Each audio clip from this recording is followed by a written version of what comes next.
Hi friends, स्वागत है आप सभी का R2 एजुकेशन के एक और बवाल वीडियो में। अभी बवाल वीडियो काहे होगा, कैसे कि इसमें ऐसे क्वेश्चन को हम लोग रखे हैं जो समझिए कि एग्जाम में डायरेक्ट पूछा जाएगा। अब देखिए, पिछले जो दो वीडियो थे मतलब मैथ के एग्जाम और सोशल साइंस के एग्जाम अभी बीत गए हैं। साइंस के एग्जाम में जो क्वेश्चन दिया गया था वह चाहे मैथ के एग्जाम में बड़ा बढ़िया रिस्पॉन्स रहा, खूब क्वेश्चन उसमें से लड़ा एग्जाम में। हम लोग उसी को और बेहतर करने के लिए जो कल का पेपर है सोशल साइंस, उसके लिए कुछ क्वेश्चन को यहाँ पे लिखे हुए हैं बोर्ड पे, जो हो सकता है ऐसे क्वेश्चन को रखा गया जो एग्जाम में ज़्यादा से ज़्यादा पूछ दे। तो आप इसे देख कर जाएंगे तो और बेहतर होगा। और देखने के साथ साथ इस सभी क्वेश्चन का आंसर हम आपको याद करा के ही भेजेंगे इसी वीडियो में, वो भी बिहारी भाषा में। बिहार बोर्ड से एग्जाम दे रहे हैं तो बिहारी भाषा जो होगा तो और बेहतर होगा। एग्जामिनर कहता है कि देखो बउआ, आंसर लिखो अपने शब्दों में। देखिए, अगर आप आंसर किसी किताब से लिखते हैं, गेस से लिखते हैं, चाहे शिक्षक जो लिखा है उससे लिखते हैं, तो एग्जामिनर को सब समझ में आ जाता है कि कहाँ से ये लिखा गया है। तो अगर आप अपने भाषा का प्रयोग करके लिखते हैं तो कितना बेहतर होगा और बेहतर रिजल्ट आपका होगा। तो आइए हम लोग इसे याद करके ही जाएंगे इस वीडियो में। क्वेश्चन देखिएगा, पहला क्वेश्चन यहाँ लिखे हैं हम, मेटरनिक युग क्या है। युग का मतलब होता है काल, तो मेटरनिक के शासन काल को हम लोग मेटरनिक युग कहेंगे। जैसे अभी चल रहा है मोदी युग, तो मोदी युग के काल को मोदी युग कहेंगे। मोदी जी का कब से कब तक शासन चल रहा है।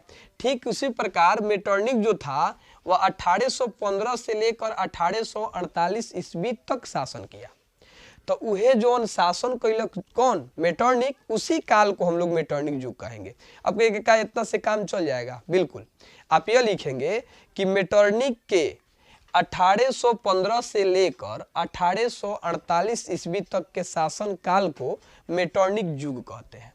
याद हो गया होगा, ज़्यादा नहीं सोचना है, सिर्फ देखिए ये डेटवा खाली याद रख लीजिए और सरिया दीजिए। इतना तो हम लोग सरिया ही सकते हैं, इतना तो पढ़ भी किए होंगे कि मेटरनिक के 1815 से लेकर 1848 ईस्वी तक के शासनकाल को मेटरनिक युग कहते हैं। याद हो गया। चलिए दूसरा क्वेश्चन देखते हैं। दूसरा क्वेश्चन यहाँ लिखा है रॉलेट एक्ट। रॉलेट एक्ट क्या है? देखिए बबुआ, ये रॉलेट एक्ट अंग्रेज सब लाया।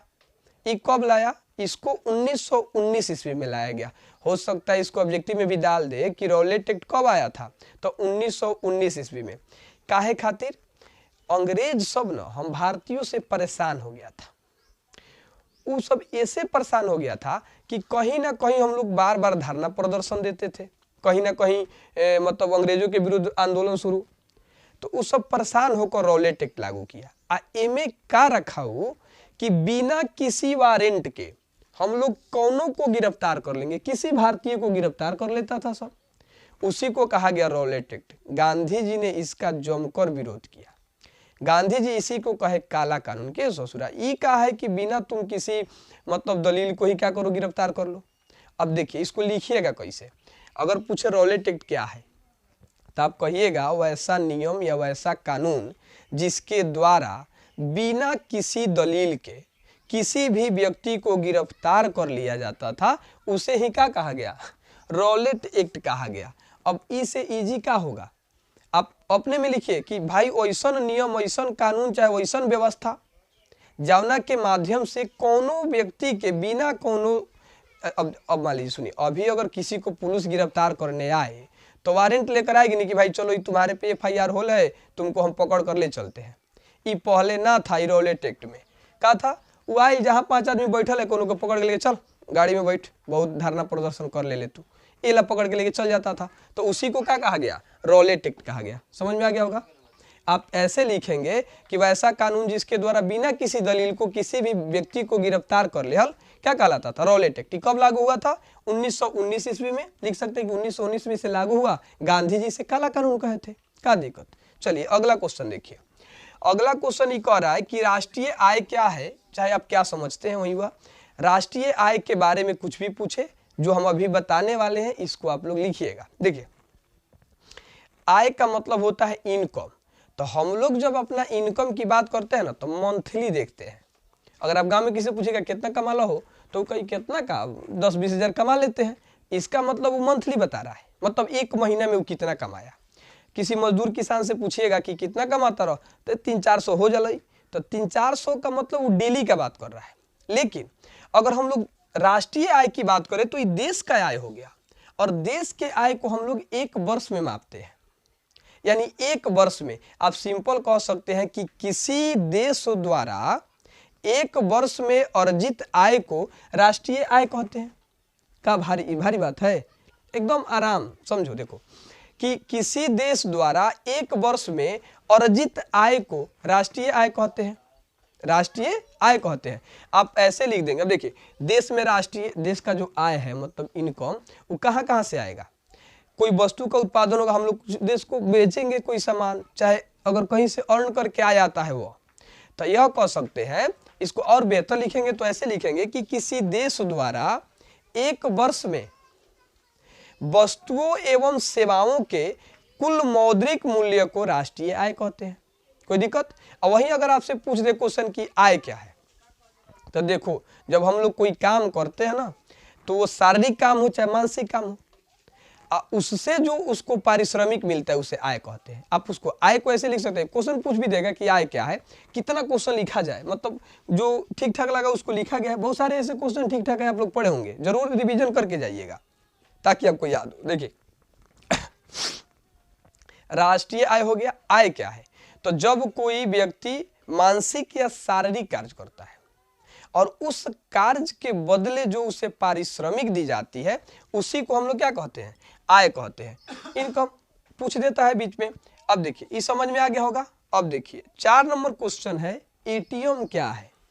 तो एटीएम आजकल कौन नहीं जानता होगा कि एटीएम क्या है। एटीएम देखते हैं 24 घंटा खुला रहेला, जब मन करे तब तो पैसा निकाल लो। और एटीएम में पैसा ना हो अलग बात है, लेकिन सिस्टम जो है एटीएम का, वो तो एकदम 24 घंटा सेवा उपलब्ध देता है हम लोगों को। अब देखिए, कहिएगा कि ऐसा ही लिखेंगे, बात को समझिए, तू ऐसा ही लिख के आ जाइएगा तो वो नंबर पर मिल जाएगा। क्या लिखेंगे? एटीएम क्या है? तो यह एक प्रणाली है। कौना द्वारा दिहल बा? अस्पताल द्वारा? कौना द्वारा? बैंक द्वारा। तो हम कहेंगे बैंक द्वारा दिया गया वैसी व्यवस्था जिसके द्वारा हम लोग कहीं भी किसी समय 24 घंटे पैसे निकाल सकते हैं, चाहे 24 घंटे पैसे निकालने की सुविधा होती है, उसे कहते हैं एटीएम। एकरा के ऑब्जेक्टिव में पूछ देला कि एटीएम के फुल फॉर्म क्या है, मतलब विस्तृत रूप हिंदी में देगा कि एटीएम का विस्तृत रूप बताइए। तो लिखिए automatic teller machine. Automatic teller machine Hindi में लिखेला स्वचालित टेलर मशीन। ऐसे ज्यादातर करके हिंदी में देगा, क्वेश्चन में तो दोनों में रहता है, हिंदी इंग्लिश समझ जाइएगा। ये ऑब्जेक्टिव में भी पूछा जा सकता है कि एटीएम का फुल फॉर्म क्या है, तो हम कहेंगे स्वचालित टेलर मशीन चाहे ऑटोमेटिक टेलर मशीन। एटीएम क्या है? तो बैंक द्वारा दिया गया प्लास्टिक का वह कार्ड जिसके द्वारा कहीं भी किसी समय पैसे निकालने की सुविधा होती है, उसे एटीएम कहते हैं। समझ गए होंगे आप लोग। चलिए 5 नंबर क्वेश्चन करें, वस्तु विनिमय प्रणाली क्या है? यहाँ से भी क्वेश्चन पूछ देता है कि वस्तु विनिमय प्रणाली में होने वाले कठिनाई का वर्णन करें। अब देखिए कह रहे वस्तु विनिमय प्रणाली क्या है? विनिमय का मतलब होला लेन देन। एगो हम तारा के कुछ देता नहीं आ तू कुछ हमरा के दे दो, तो ये लेन देन को ही हम लोग कहते हैं विनिमय। तो कह रहे वस्तु विनिमय प्रणाली। देखिए अगर आप क्वेश्चन बढ़िया से याद रखते हैं ना, तो आंसर लिख दीजिएगा। क्वेश्चन अगर बढ़िया से याद ना हो, मतलब क्वेश्चन समझ में ना आए तो आंसर क्या लिखेंगे? अब क्वेश्चन में को ना समझे, देखिए बहुत सारे क्वेश्चन आपके एग्जाम में बाबू ऐसे मिलेंगे ना कि आप उसका अर्थ समझकर उसका आंसर कुछ ना कुछ लिख दीजिएगा, जरूर नंबर मिलेगा। ये देखिए तो क्वेश्चन में बता रहा है कि क्या है? वस्तु विनिमय प्रणाली, यानी वस्तु से वस्तु के लेन देन को क्या कहेंगे?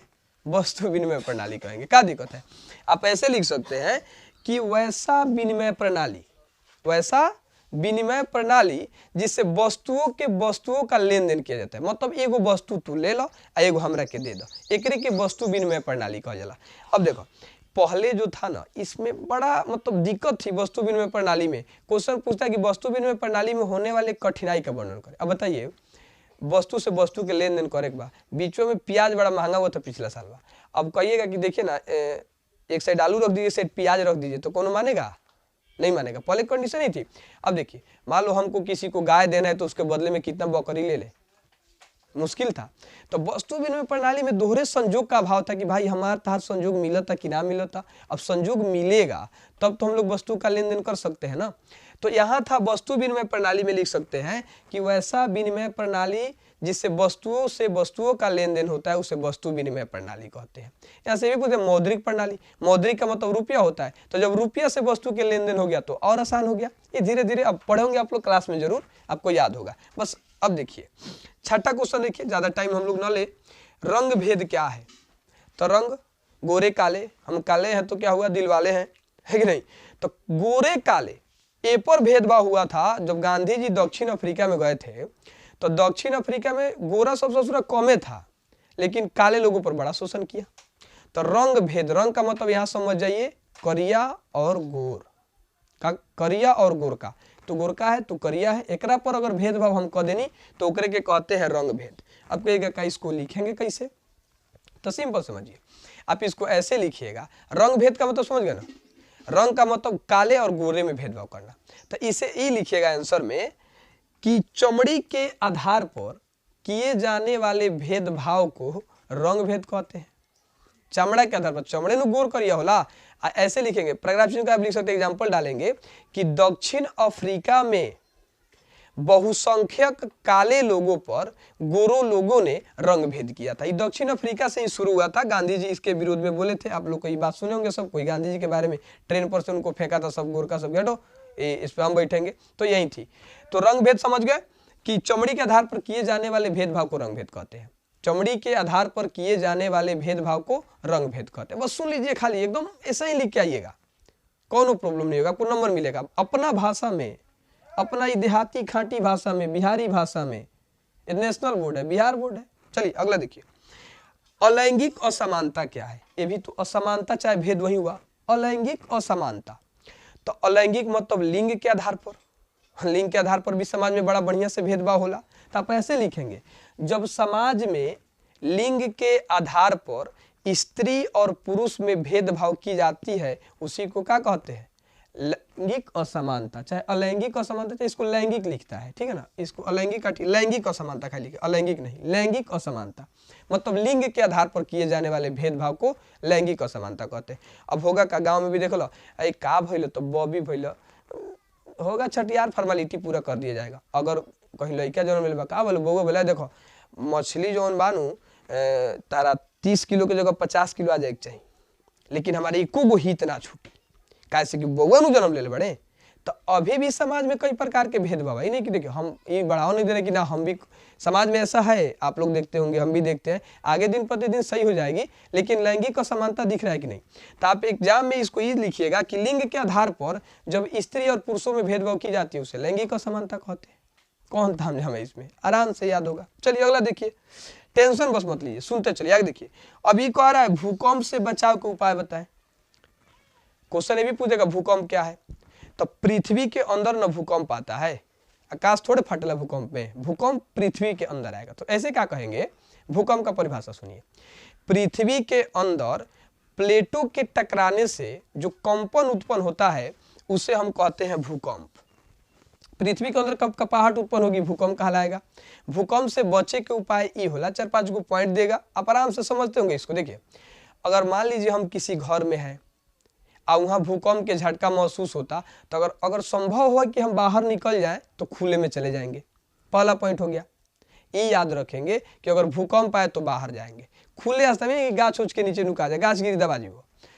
दूसरा पॉइंट ही लिखेंगे कि अगर हम घर में हैं तो मजबूत पलंग या चौकी अगर हो तो उसके नीचे सुरक्षित स्थान ले ले, उसके नीचे घुस जाएंगे। मान लो घर गिरेगा, घर गिरी तो दबाइबे न करबो, तो ऊपर अंदर नीचे रहेगा तो बच जाइएगा। अगर संभव हो तो जो एक मूड़ी है सर, इसको किसी गद्देदार तकिया या रुई से इसको सुरक्षित ढक कर रखें। 1-2 पॉइंट हो गया। घर में किसी कोने के पास चले जाएंगे, कोना में रहेंगे कि गिरेगा तो बचाव होगी। ये 2-4 पॉइंट है जिसकी वजह से भूकंप से हम लोग बचाव कर सकते हैं। पूछ देगा भूकंप क्या है, इसके साथ साथ ये भी पूछ देगा सुनामी क्या है। तो देखिए, जब पृथ्वी के अंदर भूकंप आया, यानी पृथ्वी के अंदर प्लेटों के टकराने से जो कंपन उत्पन्न होते हैं उसे भूकंप कहते हैं। उहे कहीं अगला क्वेश्चन कह दे सुनामी क्या है, तो आप कहिएगा समुद्र में होने वाले भूकंप को सुनामी कहते हैं। सिंपल, समुद्र में जब उथल पुथल होगा, पानी को एकदम उठा कर रख देगा ऊपर, उसको सुनामी कहा जाता है। तो सुनामी कहाँ होता है, समुद्र में। भूकंप होता है पृथ्वी के अंदर। यो पूछ देता है कभी कभी कि सुनामी कहाँ होला, तो आंसर मारेंगे कहाँ, समुद्र में होता है। चलिए नेक्स्ट क्वेश्चन देखिए, तो कह रहे बाढ़ से बचाव के उपाय बताएं। बाढ़ से बचाव के उपाय क्या हो सकता, बाढ़ आवे इससे पहले लोगों तक सूचना दे दी जाए कि देखिए बाढ़ आ रहा है। ये सबसे पहले तो बात है सूचना लोगों को मिलना चाहिए, सूचने के अभाव में ना कोई परेशानी हो जाती है। तो अब सूचना की तो कोई कमी नहीं है, पहले लोगों को सूचना देंगे कि बाढ़ आने वाली है। दूसरा ये लिखा जा सकता कि बाढ़ आने से पहले हम लोग क्या करेंगे कि जो हमारे घर के महत्वपूर्ण सामान है उसको किसी ऊंचे स्थान पर रख देंगे। हम लोग भी शरण कहीं लेंगे किसी ऊंचे स्थान पर। कुछ फास्ट फूड ले लेंगे, आजकल पिज्जा बर्गर चाउमीन के छोड़ा चूड़ा मीठा ले लिया, ये लिख सकते हैं उसमें कि हम कुछ ऐसे भोजन को ले लेंगे जो बनाना ना पड़े और कुछ दिन तक उससे गरज काट सकते हैं हम लोग। सामान को सुरक्षित रखेंगे, जो भी घर में पशु हम लोग पाल कर रखे हैं, गाय भैंसू सबको खोल देंगे, कहीं चला जाएगा सुरक्षित। तो ये 2-4 पॉइंट है किससे, बाढ़ से बचाव के उपाय के। ये सिंपल है, आप लोग आराम से इसे बता सकते हैं। 10 नंबर क्वेश्चन करें, नगर निगम के कार्यों को लिखें। नगर निगम के साथ साथ कबू कहला जिला पार्षद के कार्यों को लिखें। तो जिला पार्षद हो जा चाहे नगर निगम हो जाए, नगर निगम के मतलब वो अपना नगरे के अंदर ना काम करी है। नगर में जौन सारा काम बा, हम लोग भी किसी नगर में रह रहे हैं तो क्या चाहिए, बिजली की व्यवस्था करना, जल की व्यवस्था करना, सड़क कहीं टूटल फूटल हो ओकर व्यवस्था करना, विद्यालय कहीं बनवाना, स्वास्थ्य के ऊपर ध्यान देना, ये सब हो गई नगर निगम के कार्य। आप लिख सकते हैं कि नगर निगम के कार्य निम्नलिखित है, सड़क की व्यवस्था करना, बिजली व्यवस्था करना, पानी की व्यवस्था करना, विद्यालय की व्यवस्था करना, ये सब सारा काम नगर निगम के अंतर्गत आते हैं। चलिए अगला क्वेश्चन करें, दबाव समूह क्या है। दबाव देखो, सरकार पर हम लोग ना अप्रत्यक्ष रूप से दबाव डालते हैं। अभी थोड़े कि मोदी जी कुछ करें तो पहुंच जा मोदी जी के लगे, हम नहीं पहुंच सकते हैं। दबाव समूह, दबाव का मतलब जानते रहो, दबाव देहल, और समूह का मतलब एक आदमी से समूह थोड़ा बढ़ला, कुछ समूह हुई। देखो तो वो बीच में कि कहीं धरना प्रदर्शन भइल बा मोदी जी के खिलाफ, तो वहाँ एक आदमी जाके चिल्लाई तो मोदी जी सुनी है ना, वहाँ कम से कम हमनी के अधिक संख्या में लोग होके के चाहिए। तो देखिए ये क्या कहेंगे, दबाव समूह क्या है, समझिए ध्यान से। सरकार पर मतलब वैसे समूह, आप कह सकते हैं वैसे समूह जो अपनी बातों को सरकार के पास रखने के लिए लोगों का समूह बनाकर अप्रत्यक्ष रूप से सरकार पर दबाव डालते हैं, उसी को हम कहते हैं दबाव समूह। दबाव समूह क्या है, माने हम अपने बात को सरकार से मनवाने के लिए 2-4 आदमी का मतलब एक समूह में मिलकर अगर हम सरकार पे दबाव डालते हैं, उसी समूह को कहा जाता है दबाव समूह। कि हमरो स्थान मिलेगी चाहिए इस क्षेत्र में, चाहे कई सारे ऐसे रीजन होते हैं, देखते रहते होंगे आप लोग की। तो जब कई सारे लोग मिलकर अपने समस्याओं, अब कई सारे लोग कब शामिल हुई, जब सब लोग के समस्या एक एक हुई तब ना। तो कोनो विशेष समस्या होला जाना पर अगर लोग दबाव करता तो उसी समूह को हम लोग क्या कह सकते हैं, दबाव समूह कह सकते हैं। 11 नंबर क्वेश्चन आपको समझ में आ गया होगा। चलिए 12 नंबर क्वेश्चन देखिए। 12 नंबर क्वेश्चन कह रहे बहुउद्देशीय परियोजना क्या